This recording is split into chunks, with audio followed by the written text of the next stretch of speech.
नमस्कार, मैं आर के पंडित आप लोगों के बीच आज से नए सेशन के साथ जुड़ रहे हैं।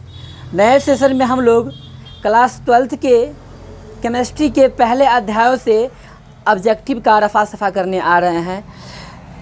मेरा एक मकसद बना रहेगा इस ऑब्जेक्टिव बताते समय कि आपको जो भी एग्ज़ाम में ऑब्जेक्टिव आए यहीं से आए, और साथ में जो ऑब्जेक्टिव आपको बताया जाएगा, मुझे विश्वास रहेगा अगर आपको 30 ऑब्जेक्टिव बताए जा रहे हैं तो आप 90 ऑब्जेक्टिव क्लियर कर रहे हैं। इस प्रकार से आपको बताया जाएगा। और साथ में जो भी आपको ऑब्जेक्टिव दिए गए हैं सभी आपका ऑब्जेक्टिव कहीं ना कहीं किसी न किसी एग्ज़ाम में आपको आ चुके हैं। इसी पर आधारित आपको ऑब्जेक्टिव दिए गए हैं। तो चलिए आज से हम लोग वस्तुनिष्ठ प्रश्न यानी ऑब्जेक्टिव की ओर कार्य करते हैं। केमिस्ट्री का जो है ये चैप्टर संख्या 1 का फर्स्ट पार्ट यानी फर्स्ट लेक्चर है, जिसमें हम लोग सॉलिड स्टेट का कुछ ऑब्जेक्टिव को जानेंगे। पहला ऑब्जेक्टिव हमारा है कि अक्रिस्टलीय ठोस का उदाहरण है।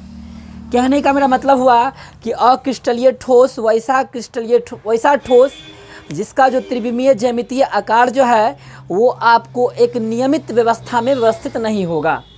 तो आपको कुछ एग्जाम्पल याद रखनी है, जैसे में आपका कांच, ग्लास, प्लास्टिक और पॉलीमर, जो भी पॉलीमर होगा सभी के, है ना, ये सब के सब क्या हमारा अक्रिस्टलीय ठोस है। तो यहाँ पे ऑप्शन में हमारा क्वार्टर्ज कांच है, प्लास्टिक है, क्वार्टर्ज ग्लास है। ये तीनों ऑप्शन आपका जो अक्रिस्टलीय ठोस का दिया गया है ये अक्रिस्टलीय ठोस का ही है। तो हम लोग चौथे ऑप्शन की ओर जाएंगे। इनमें से सभी जो ऑप्शन है ये हमारा करेक्ट ऑप्शन होगा, यानी हमारा क्वार्टर्ज कांच, क्वार्टर्ज ग्लास और प्लास्टिक जो है हमारा अक्रिस्टलीय ठोस का उदाहरण है। अगला क्वेश्चन हमारा है क्रिस्टलीय पदार्थ का गुण नहीं है, यानी इसमें से जो है क्रिस्टलीय पदार्थ का गुण क्या नहीं है। तो पहला उच्च घनत्व, क्रिस्टलीय जो भी पदार्थ होते हैं उसका घनत्व उच्च होता है, ये आपको पता होना चाहिए। फिर दूसरा हमारा है उच्च क्वथनांक, यानी क्रिस्टलीय पदार्थ का क्वथनांक जो है वो भी हमारा उच्च होता है। और साथ में है समान भागों में कटना, समान भागों में काट सकते हैं, चाकू से जो है क्रिस्टलीय ठोस को काट सकते हैं समान भागों में। अंतिम हमारा है विभिन्न दिशाओं में समान गुण, यानी समदैशिक गुण, जो कि क्रिस्टलीय ठोस में नहीं होता है। समदैशिक गुण क्रिस्टलीय ठोस में नहीं होता है। क्रिस्टलीय ठोस में जो गुण होते हैं उस गुण को कहा जाता है असमदैशिक या विषमदैशिक गुण, यानी हमारा ऑप्शन संख्या 4 इसका भी करेक्ट है। यानी क्रिस्टलीय ठोस पदार्थ में विभिन्न दिशाओं में समान गुण नहीं रखने की प्रवृत्ति होती है, अर्थात यह असमदैशिक होते हैं या समदैशिक नहीं होते हैं। फिर हमारा दीर्घप्रासी होते हैं, सबको पता है दीर्घप्रासी यानी जिसका प्रास लंबा हो, बड़ा हो, वो हमारा क्रिस्टलीय ठोस होते हैं। लघुप्रासी होते हैं, उसका उल्टा अक्रिस्टलीय ठोस होते हैं। फ्रैंकल और शॉर्टकी दोष में होते हैं हमारा AgBr जो है ये एक ऐसा आपको आयनिक सॉलिड है जिसमें हमारा फ्रैंकल और शॉर्टकी दोनों प्रकार के दोष पाए जाते हैं। एक बात ध्यान रखिएगा, फ्रैंकल दोष नहीं कहाँ होगा, कहाँ नहीं होगा।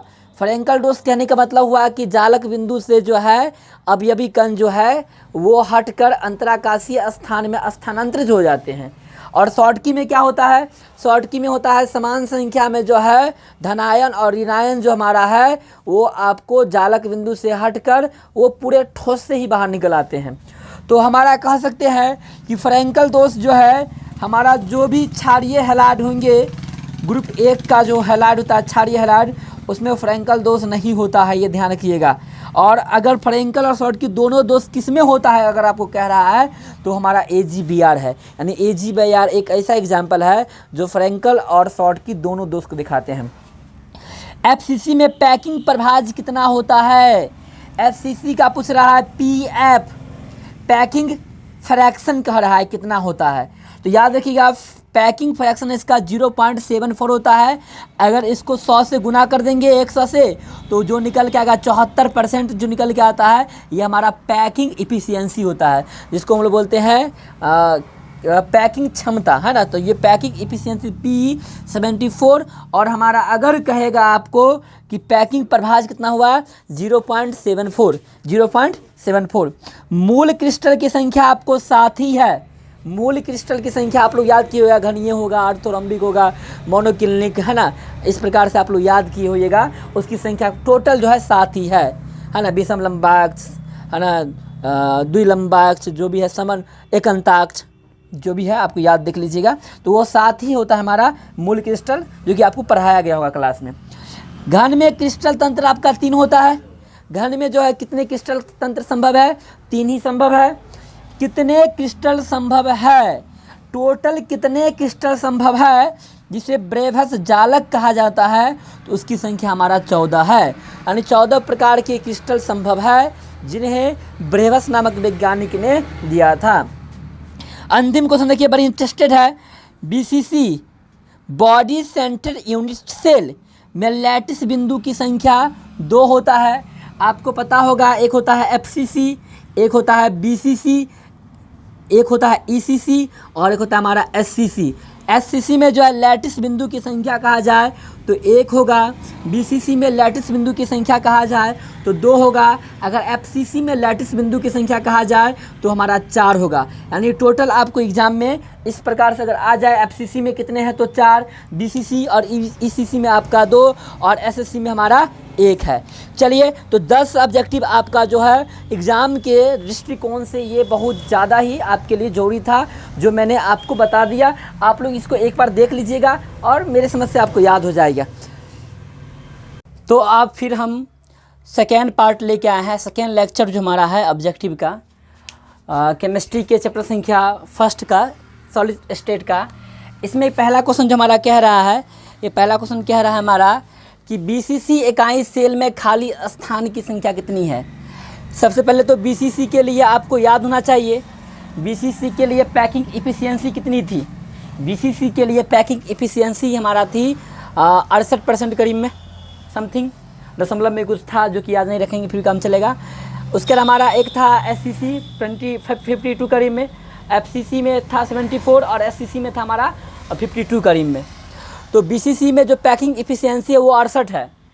तो 68 जो भाग है बीसीसी का वो भरा हुआ है, तो फिर खाली कितना है?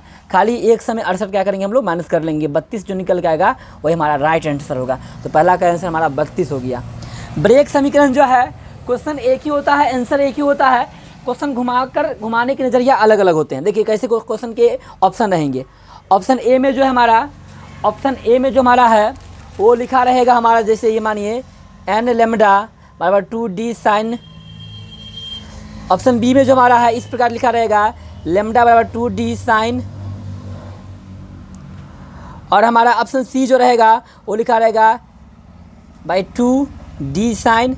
अब देखिए, देखा जाए तो ये तीनों ऑप्शन एक बराबर है, तीनों ऑप्शन हमारा एक बराबर है। नीचे लिखा रहता है इनमें से सभी, इनमें से सभी। अगर आप इसको केवल रट के जा रहे हैं कि यही आंसर आएगा तो आपका गलती हो जाएगा, क्योंकि देखिए यहाँ पे n को जो है इधर भेज दिया है, ये भी आंसर आपका सही है। यहाँ देखिए यहाँ पर का 2 जो है वो यहाँ भाग में आया, ये भी ऑप्शन सही है। यानी आपको ऑप्शन के आधार पे इसका आंसर देना होगा। यानी n लेमडा बराबर 2d साइन थीटा भी हो सकता है, लेमडा बराबर भी हो सकता है, और n लेमडा बाई 2 बराबर भी आपका आंसर निकल के आ सकता है। आयनिक क्रिस्टल किसे कहेंगे? आयनिक क्रिस्टल उसे कहेंगे जो आयन से मिलके बना होगा। आयन मतलब कहने का मतलब जैसे Na plus SO4 2 minus K plus Cl minus Na plus Cl minus, जो आयन से मिलके बना रहेगा वो सभी के सभी आयनिक ठोस होंगे। बहुत सारे एग्जाम्पल आप लिख सकते हैं। CsCl में क्रिस्टल संरचना में Cn की संख्या, यानी आपका Cn समनव्य संख्या जो कि हमारा CsCl में कह रहा है, सीजियम क्लोराइड में कह रहा है। तो सीजियम क्लोराइड में आपको 8 होता है समनव्य संख्या, जो कि BCC संरचना को दिखाता है। NaCl की क्रिस्टल, Na क्रिस्टल जो कहेगा हमारा NaCl में, तो NaCl में देखिएगा, NaCl में जो हमारा टोटल है, टोटल जो हमारा NaCl में होगा वो हमारा 6 होगा Cn संख्या। और NaCl आपका FCC संरचना होता है। NaCl क्या होता है हमारा? FCC संरचना होता है। अगला हमारा, यदि किसी क्रिस्टल में R प्लस R माइनस जो है वो लेस देन होगा 0.414 से, तो Cn संख्या क्या होगी? एक बात आपको ध्यान में रखनी होगी, इसके लिए एक टेबल आपको बनाए क्लास में लिखाया गया होगा, टेबल क्लास में लिखाया गया होगा। उस टेबल पे आप लोग गौर कीजिएगा, टेबल में सब लिखा होगा कि 0.414 से कम होगा तो क्या होगा, उससे अधिक होगा क्या होगा हमारा, 0.225 से अगर अधिक हो गया तो क्या होगा, फिर आपका 0.741 से अगर कम है तो क्या होगा, Cn संख्या सब लिखा होगा। एक्चुअली यहाँ पे जो है 6 होगा। शॉर्टकी दोष के कारण ठोस के घनत्व क्या होता है? देखिए इसको ठीक बात याद करेंगे। देखो शॉर्टकी दोष में क्या होता है कि जो भी कंपाउंड, जो भी हमारा धन आयन और ऋण आयन जो होते हैं, ऋण आयन और धन आयन से जो मिलके बना होता है ठोस, उसमें क्या होता है कि मानिए कि ये प्लस, ये माइनस, ये प्लस और ये माइनस प्लस माइनस है, तो समान संख्या में जो है, समान संख्या में इसमें क्या होता है कि समान संख्या में इसमें से गायब हो जाते हैं। कौन गायब हो जाते हैं? हमारा पॉजिटिव और निगेटिव आयंस, यानी अभी कण जो है समान संख्या में इसमें गायब हो जाते हैं। कहने का मतलब है कि एक घर से दुल्हा और दुल्हन दोनों गायब हो गए हैं। मानिए कि पहले और दुल्हा और दुल्हन दोनों एक घर में थे, अब दुल्हा और दुल्हन दोनों गायब हो गए हैं, तो उस घर का द्रव्यमान घटेगा कि बढ़ेगा? पहले मानिए कि 10 आदमी थे उस घर में, 10 आदमी का जो औसत भार था 300 था। अब इसमें का एगो जोड़ा जो है, एक दुल्हा और एक दुल्हन दोनों गायब हो गया है ना। तो मानिए कि दुल्हा और दुल्हन दोनों गायब हो गया, तो 8 आदमी रह गए, इसका औसत भार घटेगा कि बढ़ेगा? एक्चुअली घट जाएगा। मानिए घट गया, तो जब द्रव्यमान घटेगा तो घनत्व भी क्या हो जाएगा? हमारा घट जाएगा। इसलिए कह सकते हैं कि प्लस माइनस दोनों गायब हो रहे हैं, द्रव्यमान को घटा रहे हैं, और द्रव्यमान को घटाएंगे मतलब घनत्व भी क्या हो जाएगा? हमारा घट जाएगा। Na2O में सोडियम का Cn 4 होगा, अगर मिस्टेक से ऑक्सीजन का Cn कह दिया तो 8 होगा। इस बात को भी ध्यान रखिएगा।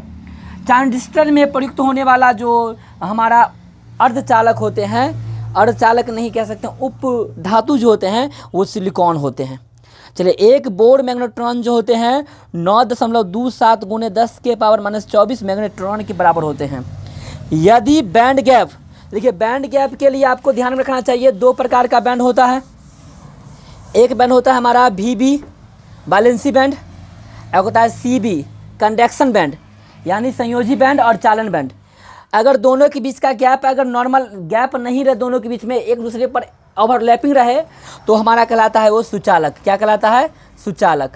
अगर आपका गैप थोड़ा थोड़ा रहे, देखिए 0.7 होगा, 0.7 एक से भी कम है, लेस देन 1 है इलेक्ट्रॉन वोल्ट, अगर ऐसा रहे तो हमारा हो जाएगा अर्धचालक।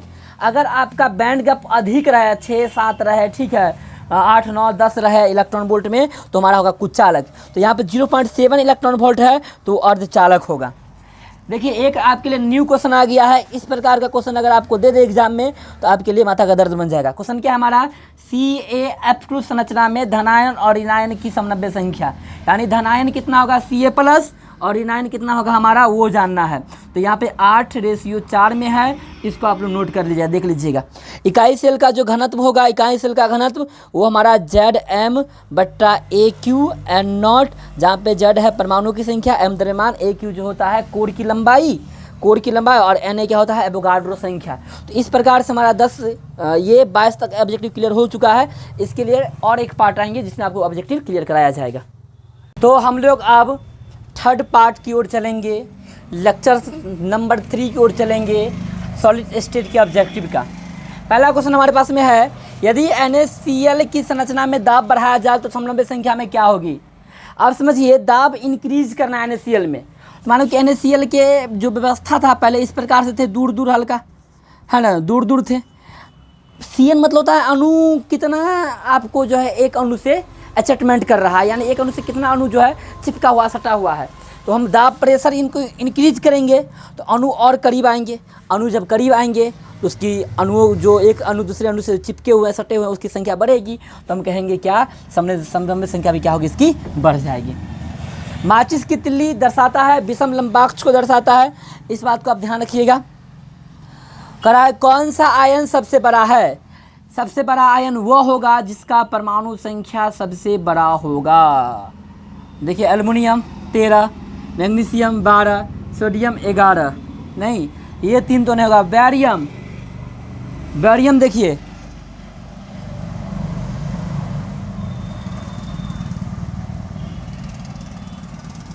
बैरियम, कैल्शियम 20, इसका परमाणु संख्या और ज़्यादा है। नहीं, तो कहने का मतलब है बैरियम जो है सबसे ज़्यादा परमाणु संख्या वाले हैं, तो बैरियम जो हमारा है सबसे बड़ा आयन होंगे।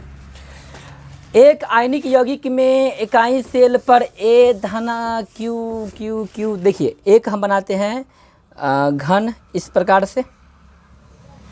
चलिए घन हमने बना दिया। इसमें कह रहा है हमारा क्या कि A जो है घन के कोने पर है, A घन के कोने पर है, यानी यहाँ पे ये ए है हमारा, ये ए हमारा है, ये ए है, ये ए है और ये ए है। चलिए कितना हुआ, 8 ए हुआ, कोना पर है तो 1 हो गया हमारा 8 ए, तो 8 आगुने 1/8 समृद्ध रखेगा, टोटल 1 हो गया नहीं, ए जो हमारा 1 है। दूसरा हमारा क्या है कि बी जो है वो कहाँ है हमारा, फलकों के केंद्र पर है। फलक जो भी है बी यहाँ पे है, इस फलक पे होगा, इस फलक पे, इस पे, इसके अंदर से एक कर ऊपर से 2 गो, टोटल कितना हो गया, बी हो गया 6, 1 होता है 1/2 से समृद्ध यानी 3, यानी ए का हो गया वैल्यू ए और बी का हो गया 3, AB3। उत्तर क्या होगा हमारा, AB3। निम्न में किस क्रिस्टल का एकांतित टेट्राहेड्रल वॉइस होती है, ZnS की होती है। BCC का उदाहरण है, आप लोग को ये आंसर बतानी है इसका, ठीक है। BCC का उदाहरण क्या है, इसको हम छोड़ के जा रहे हैं, ठीक है। और अंतिम हमारा है HCP3D डायमेंशनल में जो होता है उसकी संरचना क्या होगा, तो याद रखिएगा AB करके संरचना होता है, यानी उसकी व्यवस्था जो है AB और AB करके होता है। इसी प्रकार से हम लोग जो है और भी क्वेश्चन को जानेंगे, कब से कब इसका चैप्टर संख्या 1 का जो है 100 से 200 ऑब्जेक्टिव को हम लोग जानेंगे। तो फिर मिलते हैं हम लोग नए सेशन के साथ, लेक्चर 4 के साथ। अब तक की इतना ही, और आप लोग इस वीडियो को अधिक से अधिक शेयर कीजिए और साथ में लाइक और कमेंट कीजिए कि अच्छा कैसा लगा आपको ये वीडियो। धन्यवाद।